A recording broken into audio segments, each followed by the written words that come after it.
El primer paso es ensamblar todo lo que se pueda sobre la tarjeta madre fuera del gabinete. Esto nos permitirá trabajar más cómodos. La tarjeta madre que estamos usando es una Gigabyte AB350M Gaming 3 para procesadores Ryzen. Un buen sitio para apoyar la placa sin dañarla es sobre su propia caja, y eso es lo que haremos a continuación. Luego procederemos a poner el procesador, las memorias y el cooler. El único paso que puede variar cuando armamos una PC, según la marca que elijamos, es la puesta del procesador. En el caso de AMD, con los procesadores Ryzen, estos tienen los pines de contacto directo en el procesador, y por eso vemos que el socket de la placa tiene la cantidad exacta de orificios en los que encajan los pines. Para saber en qué orientación debemos poner el procesador, debemos fijarnos en una pequeña flecha que se encuentra tanto en el socket como en el procesador, y ambas deben coincidir. Una vez que las tengas ubicadas, con un poco de presión, movemos y levantamos la palanca del socket para desbloquearlo, y apoyamos con mucho cuidado el procesador en la dirección adecuada. Este debe entrar con mucha facilidad y no debe ser forzado en ningún momento para evitar doblar los pines del mismo. Luego simplemente baja la palanca, asegúrala y ya tienes tu procesador instalado. Por cierto, el procesador que acabamos de instalar es un Ryzen 5 1400, tiene 4 núcleos y 8 hilos, con un reloj base de 3.2 y un boost de 3.4.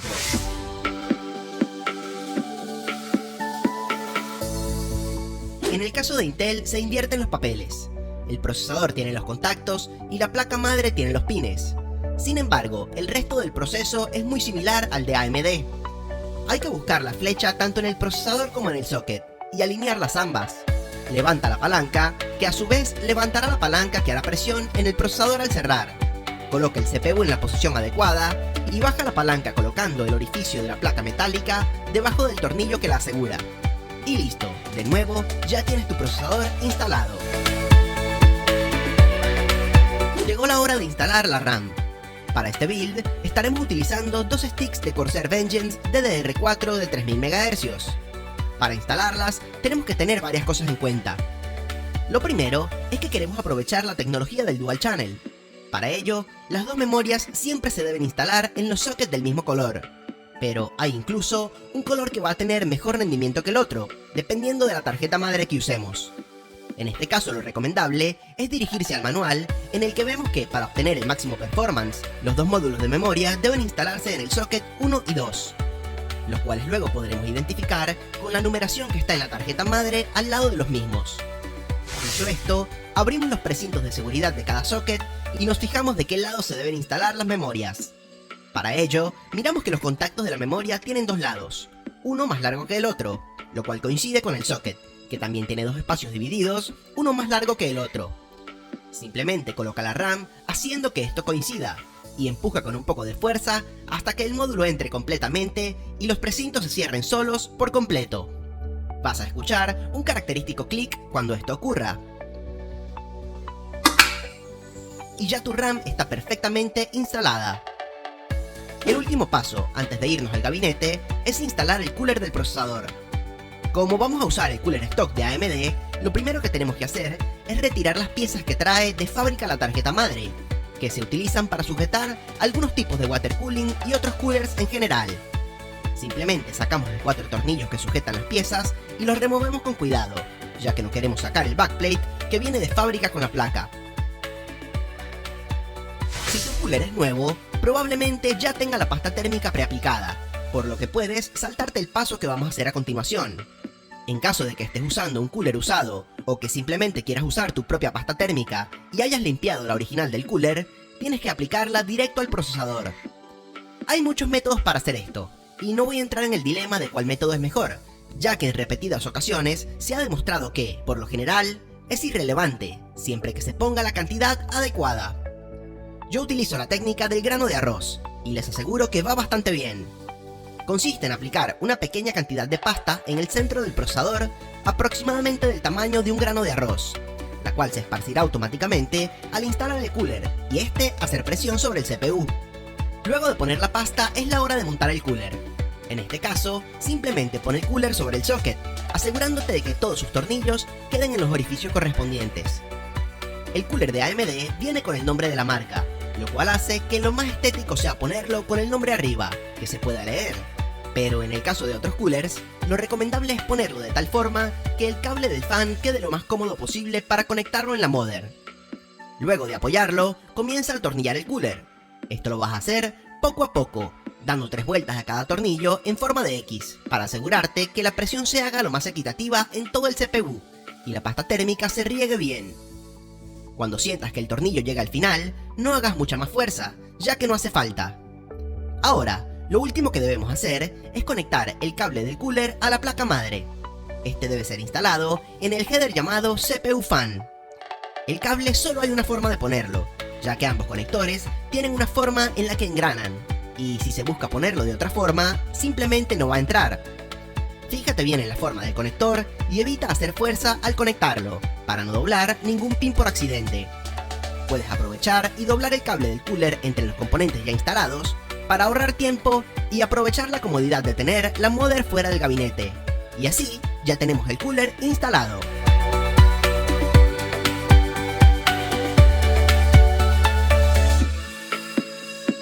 El próximo paso que yo suelo hacer es instalar la tarjeta madre en el gabinete.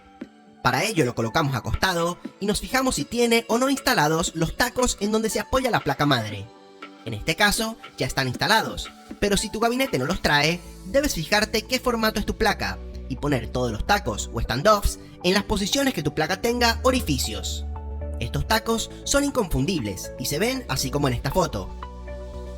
Luego de esto viene el paso más difícil de armar una PC. No es instalar el CPU, no es poner bien la pasta térmica o hacer el cable management, no, es poner el Steam IO Shield en el gabinete. Parece muy simple. Es poner a presión esta placa de metal en la parte de atrás, con los puertos en la orientación adecuada. Por lo general, los orificios redondos del audio van hacia abajo. Sin embargo, es bastante fastidioso, y así como puede calzar bien al primer intento, te puede llevar varios minutos ponerlo si es tu primera vez. Una vez que lo logramos, volvemos a acostar el gabinete y procedemos a poner la placa madre. Fíjense que todos los puertos coincidan bien con el IO Shield, y que los orificios de los tornillos queden alineados con los tacos de los que hablamos antes. Luego, solo resta poner los tornillos sujetadores. Los vas a reconocer principalmente porque son los que vienen en mayor cantidad en la caja de tu gabinete, pero además porque son los únicos que entran de forma correcta en los tacos, así que es casi imposible que pongas los tornillos errados. Asegúrate de ponerlos en todos los orificios y de apretarlos solo lo justo. No te excedas de fuerza para no hacerle daño a la placa.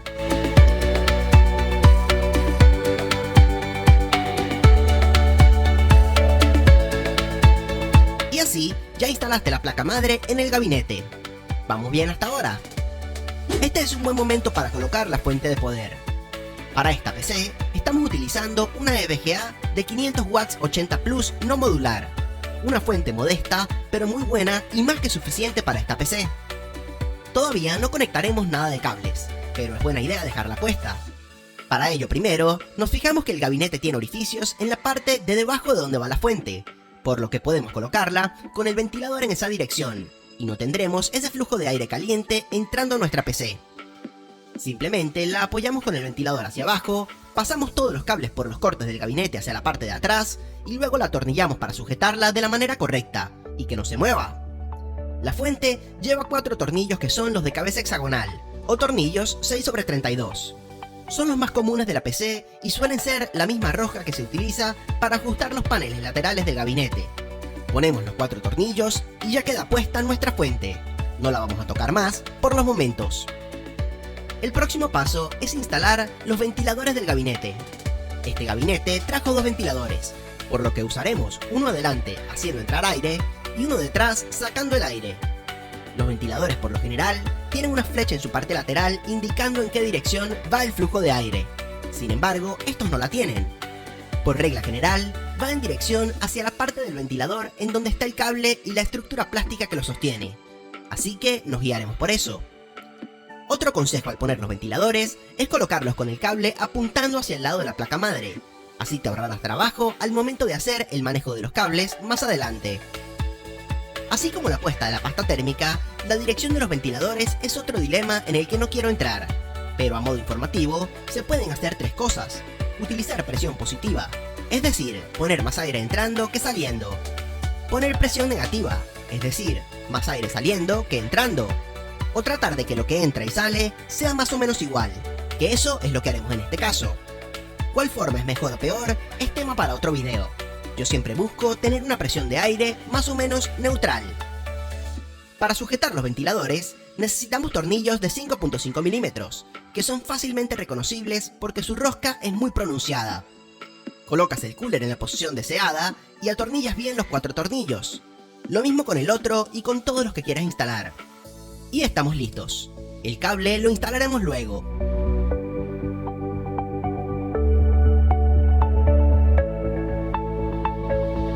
El próximo paso para mí es conectar los cables del panel frontal. Este es otro paso que suele dar miedo a los primerizos, pero no hay que darse mala vida. Para empezar, quiero decir que aún conectando algo mal, es muy difícil que algo malo pase. Sin embargo, tratemos de hacerlo todo bien, ¿vale? Tu mejor opción, si nunca has armado una PC, es buscar el manual de la tarjeta madre. Ahí encontrarás cómo conectar absolutamente todos los cables del panel frontal. Los conectores, por lo general, se ubican en la parte de más abajo de la placa, al lado derecho, y están identificados por las letras F-Panel. Estos conectores están mayormente estandarizados en todas las placas madre, pero siempre, por más que te conozcas de memoria dónde van, es bueno verificar para evitar cometer errores. Aparte de en el manual de la placa, debajo de los pines encontrarás una leyenda que te indica qué cables van dónde. Y cada cable está identificado en su parte plástica para que sepas dónde ponerlo. Los cables de encendido y de reset, por más que en la placa estén identificados con un positivo y negativo, es indiferente la forma en que los conectes. Sin embargo, ten en cuenta que los cables suelen tener una pequeña flecha en uno de sus conectores, que indica cuál es el lado positivo, si eso te da tranquilidad. En el caso de los LEDs, sí importa que se conecten con el positivo y negativo en correcto orden, pero si hay una inversión, no se queman, sino que simplemente no encienden. El primer cable que voy a instalar en este caso es el de HD LED, que es el LED que nos indica el uso del disco duro. Nos fijamos en la flecha y lo conectamos para que coincida la flecha con el positivo. Vamos con el cable de reset, aplicando ahora la misma técnica.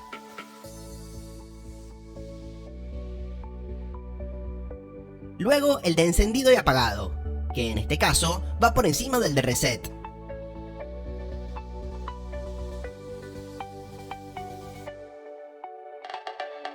Y por último, tenemos los cables de Power LED, que indican cuando la PC está encendida, y que por algún motivo se borró la grabación de su instalación, pero el positivo va aquí y el negativo aquí.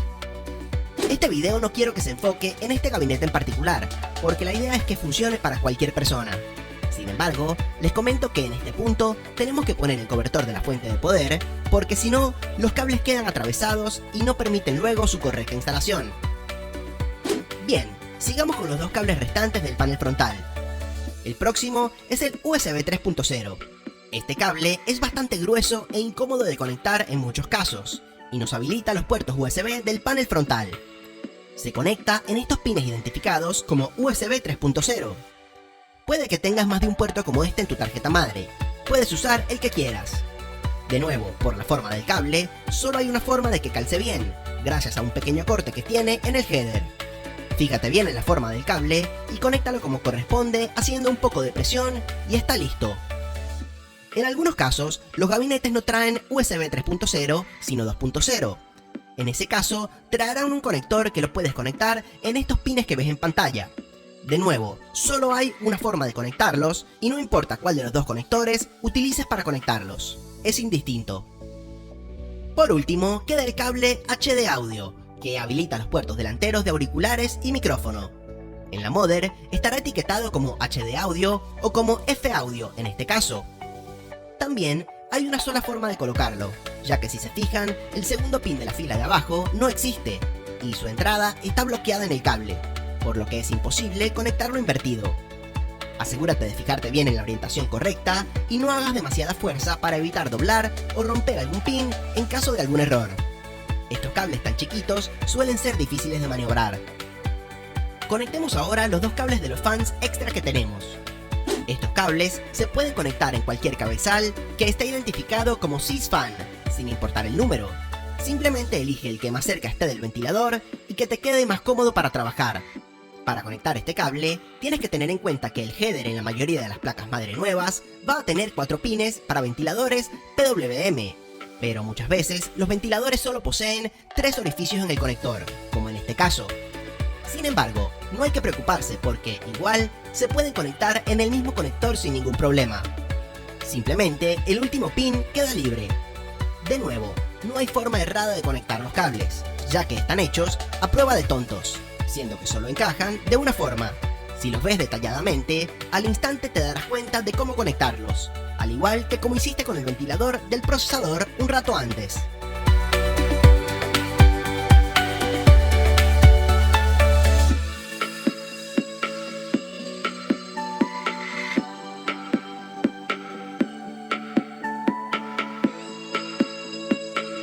Bien, coloquemos ahora los discos.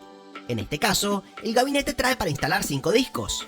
2 discos mecánicos de tamaño 5 1/4 y 3 para SSD de 2,5. Por un tema de comodidad, voy a usar ambas bahías removibles para colocar ambos discos y así no dejar más cables en el medio del gabinete. Para ello, simplemente removemos las bahías y empezamos con el disco mecánico. En este caso, este se instala sin herramientas, ya que la bahía tiene los pines para sujetarlo en lugar de usar tornillos.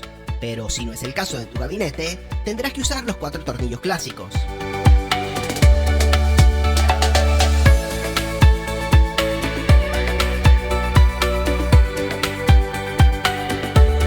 El SSD, obviamente, es mucho más pequeño que la bahía que estamos usando, pero esta tiene 4 orificios en los que el disco puede atornillarse sin problemas.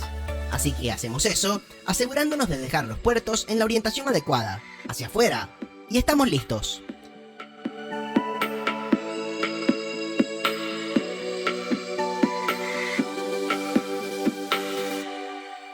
Colocamos las bahías de nuevo en su lugar y ahí quedan los discos. Ya estamos bastante cerca del final, solo falta conectar los cables de la fuente, acomodar un poco el cablerío sobrante e instalar la GPU. Vamos entonces con el próximo paso, que también a la gente le suele dar un poco de miedo, pero que no tiene nada de complicado: conectar los cables de la fuente. Hay 3 tipos de fuente: las modulares, cuyos cables se desconectan todos; semimodulares, que tienen los cables básicos conectados y los demás son removibles; y no modulares, que todos los cables están pegados a la fuente, como en este caso.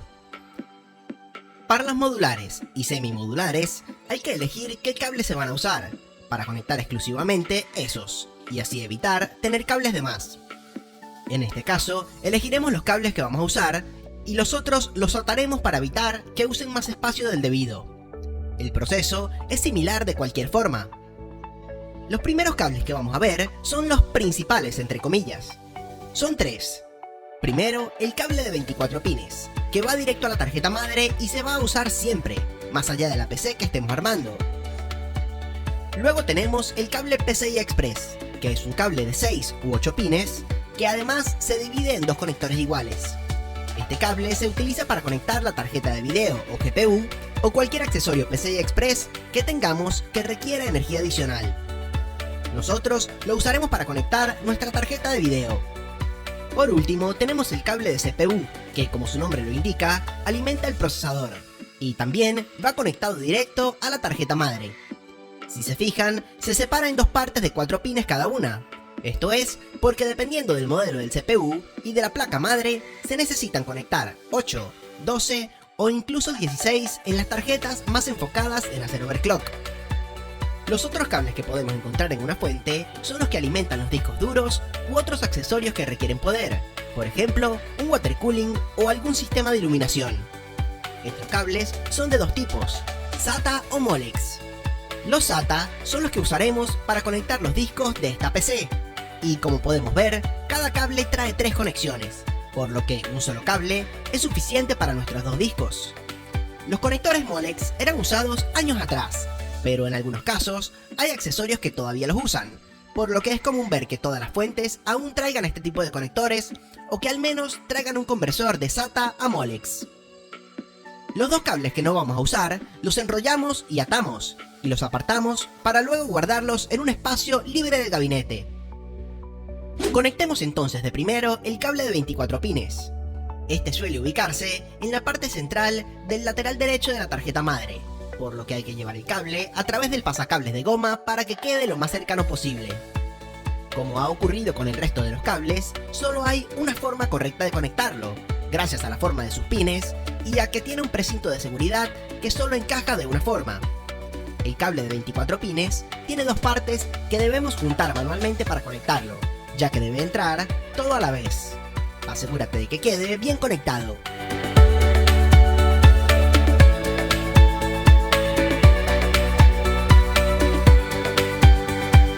El próximo cable es el del CPU.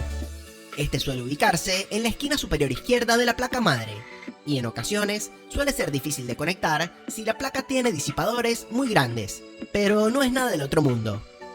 Igual que con el cable de 24 pines, debes juntar sus dos partes y conectarlas juntas, o de lo contrario, no entrarán. También solo hay una orientación posible para cada cable, por lo que debes fijarte en su forma y no habrá posibilidad de error. Conectemos ahora los cables de poder SATA del disco duro. De nuevo, solo hay una forma correcta de conectarlos, ya que la conexión tiene forma de L. Hay que fijarse muy bien para acertar la orientación y conectarlo como corresponde. Haremos exactamente lo mismo para los dos discos usando el mismo cable. Aprovechando que estamos en esta zona, conectaremos los cables SATA de datos, los cuales van del disco a la placa madre, y son los que ves en pantalla en este momento. Al igual que los SATA de alimentación, el conector tiene una forma de L para evitar errores, pero es mucho más pequeño. El cable puede tener una terminación plana o en L, y debes elegir el que más te convenga según la posición de tus discos y los puertos de tu placa madre.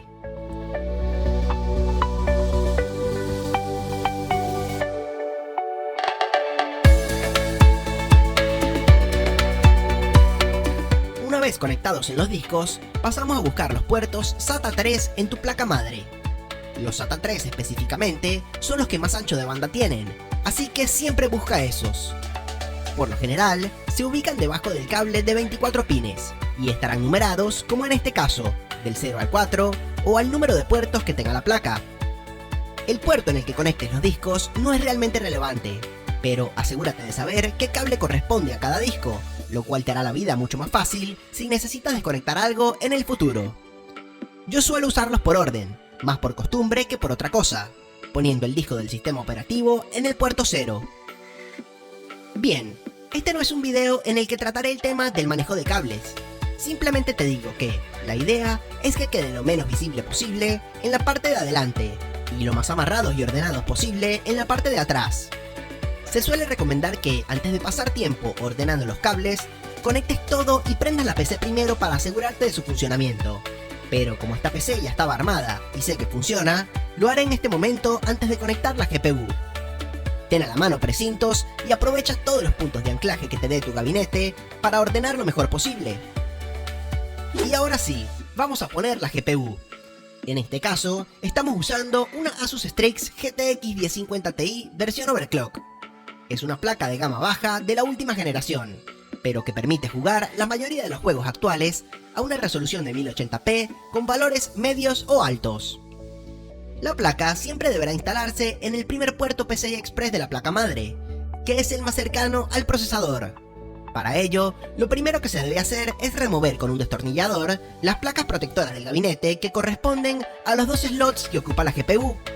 En algunos casos puede ser un solo slot y en algunos 3. Luego, si no está abierta, se abre la palanca de seguridad del puerto PCI Express y finalmente instalamos la GPU. La colocamos en el puerto haciendo presión suficiente hasta que escuchamos el característico clic del cierre automático de la palanca de seguridad. Un truco interesante para evitar lo que se conoce como CPU sag, es decir, que la GPU se incline por su propio peso, es levantar con una mano la GPU cuando la estés atornillando, para asegurarte de que quede lo más arriba posible. En este caso la GPU no es tan pesada, por lo que no tenemos demasiado problema. Simplemente colocamos los dos tornillos y listo. Finalmente, el último paso para tener nuestra PC lista es conectar el cable de alimentación de la GPU.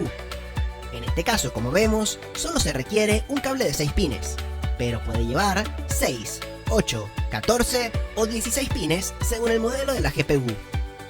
Ahí vamos a conectar el cable que mencionamos antes, identificado como PCI Express. De nuevo, por su forma y por el gancho de seguridad, no cabe la posibilidad de error al conectarlo. Lo conectamos con fuerza y finalmente tenemos lista nuestra PC. Y bien, no queda más que terminar de cerrar el gabinete, poniendo los filtros de polvo correspondientes, los paneles laterales y estamos listos. Como vieron, armar una PC no es física cuántica, simplemente se trata de paciencia y de prestar atención a lo que se hace. Les agradezco muchísimo a todos los que vieron el video completo y espero les haya sido de muchísima utilidad. Ah, y disculpen mi voz, pero la gripe me está matando. Si el video les gustó, revienten ese botón de me gusta y suscríbanse al canal. Además, activen las notificaciones haciendo clic en la campanita de la derecha del botón de suscripción para no perderse más nunca ni un video nuestro. De nuevo, muchas gracias por vernos, mi nombre es Guayán y nos vemos pronto en un nuevo video de Sarastech.